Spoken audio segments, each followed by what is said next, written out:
রহমতুল্লাহি বারাকাতু। এই যে আমি শেয়ার করবো বেগুন কোনো ফাটার মাঝে বাটা সাটা সারা খালি সিদ্ধ দিয়া বেগুন দিয়ে ভর্তা বানাই।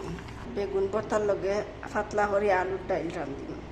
বেগুনটা সিদ্ধ হয়ে গেছিলাম, বেগুন ভাজির লগে বেগুন ভর্তার লগে আমার শুকনা মরিচ লাগাম, শুকনা মরিচ ভাজি আর শুকনা মরিচ ভাজা আলুর ডাইল রাঁধিম। পাতলা করে আলুগুলো কাটিয়ে আনিস দিম, আলুর সাথে আমি দিম পেঁয়াজ কাঁচা মরিচ আমি আলু গুণ সব দিলে রান্নাটা দেখছি। আলু দেওয়া শেষ, পেঁয়াজ নুন মরিচ হলুদ সব কিছু দিলাই, মরিচ রস পেঁয়াজ লবণ সামান্য জিরার পরিমাণ মতো হলুদ চামচ দিছি, গুঁড়া মরিচ সামান্য সব কিছু মাখাইয়া বুয়াই দিম। সামান্য তেল দিলাম আমি বেগুনের ভর্তাটা বানাই। বেগুনের কুসাটা সারিয়া নিস, পেঁয়াজ দিম শুকনা মরিচ দিম, ফাটাত কোনো ফিসা ফাঁসা সারা হাত দিলা ডলিয়া নিলে বেগুন ভর্তা হইতে দিলাম, পেঁয়াজ দিলাম লবণ গুঁড়া হইতেছিলাম, মরিচের গুঁড়া দিলাম, হয়ে গেল আমার বেগুন ভর্তা।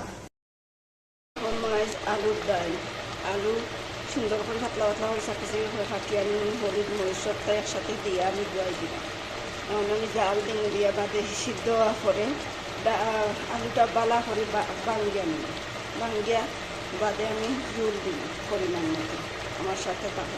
আলুটা সিদ্ধ হয়ে গেছে, আমি টমেটো কুচি করে দেখলাম, টমেটোটা দিব সুন্দর করে লাড়িয়ে তাহলে শিরা দিলাম, জল দিলাম, তারপর শিরা শিরাটি বাসা শিরা করে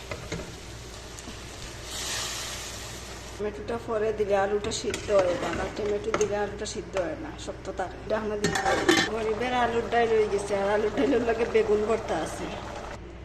আমার আলুর ডাইলটা হয়ে গেছে, দেখো কত সুন্দর হয়েছে। আধা ভাঙ্গা আলুর ডাইল বানাইছি, এভাবে বানাইলে খুব মজা লাগবো খাইতে। এই গরম